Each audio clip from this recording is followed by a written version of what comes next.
Greetings, accelerated biology students. Mr. Adair here. Greetings, accelerated biology students. Mr. Adair here. Welcome to third quarter, second semester. You're making your way through the year and doing a good job during these unprecedented times with COVID and quarantine and everything. So I'm always here if you need me for any reason, so feel free to email or reach out to me. If you did last week's assignment, you are aware that we are going to have a student teacher helping us out this year, Mr. Fig, and he'll be collaborating with me a bunch at the beginning and then eventually taking over completely. And he will be in charge of your grade. I'll be around to help as well, but you should think of him as, a co-teacher basically, or your teacher. So when he gives out assignments or reaches out to you, please show him the same respect that you would show me. And he's doing a great job getting you guys to learn a little bit about biology.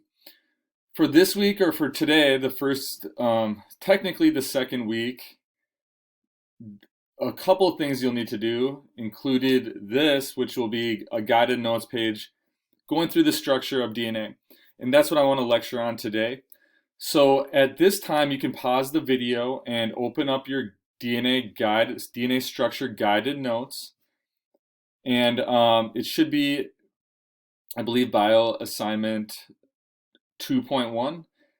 The way we'll do assignments, we'll go by weeks, week 1, week 2, week 3. So assignment 1.1 would be week 1, assignment 1, assignment 2.1 would be week 2, assignment 1, assignment 3.1 would be week 3, assignment 1, and so on and so forth. All right, so this week we're learning about the DNA molecule. It is really the magic molecule in our world. All life has DNA, and without DNA and the really interesting properties that it has, life would not exist or continue to exist. So DNA is like the blueprint for life. And when we say blueprint, it is kind of like the way that, so a blueprint in a building will be the design of it, right? You can look at the blueprint and see where everything goes. The DNA is kind of like the blueprint for us and other living things. Depending on the code, depends on the structure and the function that we have. So we're going to really talk about how small changes in DNA or changes in DNA can ultimately control the traits that you have. Whether or not the physical traits on the outside, like whether or not this dog's coat is curly or not, and also on the inside. This example on this slide is PTC paper. If we were in class, I'd actually give you guys some of this. You could try it. Some people are able to taste this chemical, PTC. Other people are not. And it's a genetic quality. So there are things on the inside as well as on the phenotype on the physical outside and the phenotype on the inside that are controlled by our genes and our DNA. So really all of our traits, for the most part, are controlled by our DNA. But if you remember, we had a conversation about how the environment can affect some of these things, as well as epigenetics. So it's not so cut and dry, but I do want you to think about how our DNA is going to be the code for the physical traits that we have on the outside and on the inside of our bodies, and with other living things as well. All right, what is DNA? Well, it stands for deoxyribonucleic acid. Hopefully, nucleic acid is sparking some memories when you learned about the 4 macromolecules. Our macromolecules were carbohydrates, lipids, proteins, and nucleic acids. So it's one of the 4 big macromolecules. The other type of nucleic acid is ribonucleic acid, RNA, and we'll talk about that later. But today, DNA, deoxyribonucleic acid. It is found in all of our cells, and it's packed together with proteins wound tightly, which make our chromosomes. Sections of DNA, look closely at this slide, are called genes.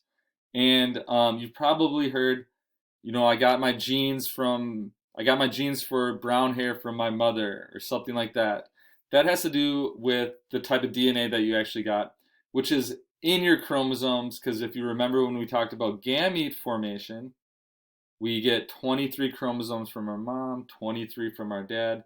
So that's, in other words, that's saying that's where we got the DNA. So a lot of information getting thrown at you, but hopefully you're kind of thinking, wow, this is really the kind of the magic of life when we talk about how we get the molecules in the form of DNA from our parents. All right. So as you go through these guided notes, make sure you're paying attention to the slides. This is slide 4, and that should correspond with your guided notes as well. So here we have these two guys, James Watson and Francis Crick. They are given credit with coming up with the DNA double helix molecule. And I don't have the exact date in front of me or year, but I believe this was like in the 1960s, not that long ago. These two guys discovered something that is just changing the game for medicine and health and technology, is the knowledge of DNA, and we're finding all sorts of benefits from DNA. But these guys discovered the structure of it, Watson and Crick. They're pretty famous. We're going to talk about another person that helped out in a moment. Another guy who really contributed to figuring out how this worked and that Watson and Crick used his information from is Chargaff. Chargaff came up with, gathered data and found out that there are these 4 kind of different but similar molecules in a DNA. And what he found out was kind of interesting. And you can pause the video here and look at the table and try to answer the guided note question. I'll let you do that right now. So as you're analyzing this table, you might see some similarities. When he took a sample of DNA, sample 1, let's say he took it from, I don't know what, maybe a snail, who knows what he was working on, but he was able to get the DNA sample, and he found out, 20% of that DNA was this molecule called adenine, which is one of the bases, and 20% was thymine. Guanine was 30%, cytosine was 30%. Finding out that A's and T's had the same amount, and G's and C's also had the same amount. And this was a very good clue on the structure of DNA, which we're going to talk more about. But if you notice, if you add up all of sample 1 percentage, it's going to equal 100%. Sample 2 will also equal 100%. Sample 3, 100%. Basically, it's saying when you take a 100% sample of a DNA, in his case, sample 1, 20% was A, 20% was T, 30 was G, 30 was C, and that gave a bunch of knowledge on how we come up with the structure. Okay, I'm going to go pretty quick here. So what he found out was the T's equal to A's and the G's equal to C's. This is the base pairing rule. A goes with T, G goes with C. All right, I want you guys to take some time and fill out the table in your guided notes. You can pause this video whenever you want or go back. See if you can figure out the right ratios from sample Q and sample Z, 2 new samples. All right, well, we have to mention an amazing woman, Rosalind Franklin. Now, this story is more intricate, and I'm going to run out of time, so I'm not going to spend a lot of time on it, but there's several really interesting books about her. Rosalind Franklin was a scientist at the same time as Watson and Crick, and she was doing research on X-ray crystallography. I always forget how to pronounce that. And this image that she came up with, working with X-rays, was what allowed Watson and Crick to come up with a double helix model. And if we were in person, I could show you a double helix a little bit easier, but we'll talk more about that. Her research allowed them to come up with the structure of DNA, the double helix. But it was the 50s and 60s when she was working on this. Women weren't given as much respect. And if you look at the data, they're still not when it comes to salaries and things like that. That's one thing we're working on as a society to make it more equal. But it was much worse then even. And she didn't get credit for this. And Watson and Crick won a Nobel Peace Prize where you make a ton of money for winning that prize. She didn't get anything. In fact, the tragedy of this story goes that she actually ended up dying because she was working with X-rays and she ended up getting cancer and not getting any prizes or awards or recognition. So now we have to make sure we take the time and acknowledge this woman's incredible achievement for making the discovery of DNA a possibility.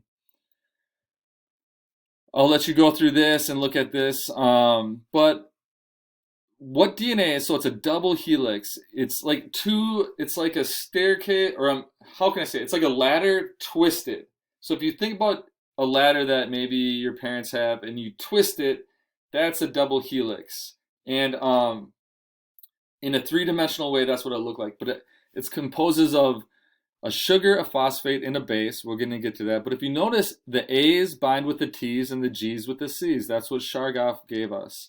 And in the middle of this bonding, it's going to be a hydrogen bond that connects these. And that's going to be important to know. Hydrogen bonds are weaker than covalent bonds. And when we talk about DNA replication next week, that's going to be a huge component of that. So a nucleotide, we have a phosphate, a sugar, and a base. These are repeating units over and over. If you look at the yellowish color in the middle here, we have a phosphate. The blue is a sugar, and then our bases are going to be A, T, G, or C. Phosphate, sugar, base. Phosphate, sugar, base. They repeat over and over and over again. Now, there's a lot of different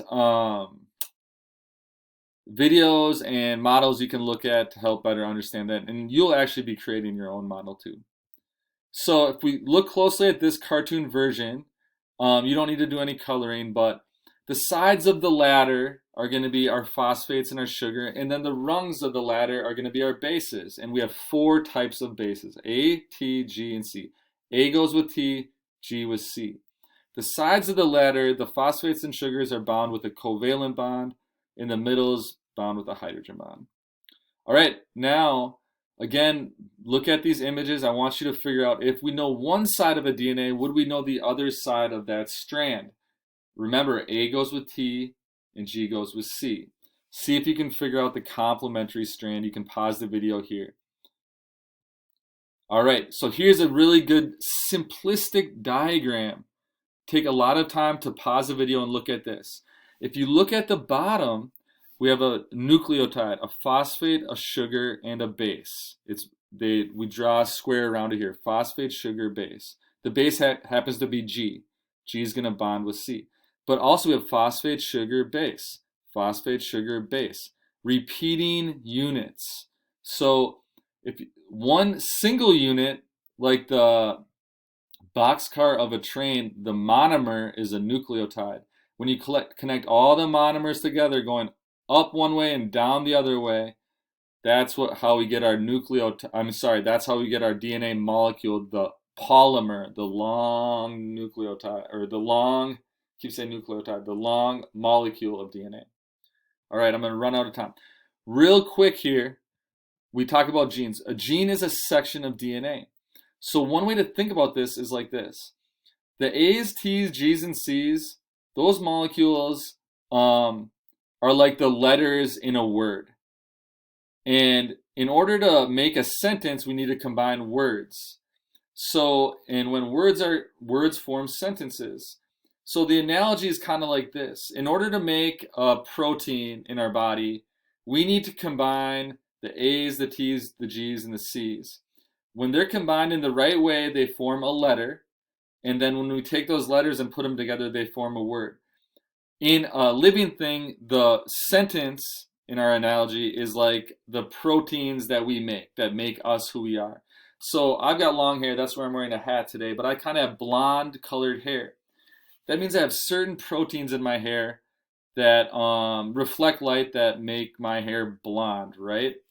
Now, those proteins were made because of the DNA inside of my cells, and the genes form the proteins essentially. Now, that was a little bit confusing, but we're going to talk a lot more about that next week. So today you just need to know the basics and answer these review questions. The structure of DNA, who kind of discovered it, A goes with T, G goes with C, and we're going to continue to learn about this, so hopefully these guided notes were somewhat helpful, and I'll see you guys in our class time. You need to go to our synchronous class time, so make sure that you do. All right, everyone, have an absolutely wonderful day, and I'll talk to you soon.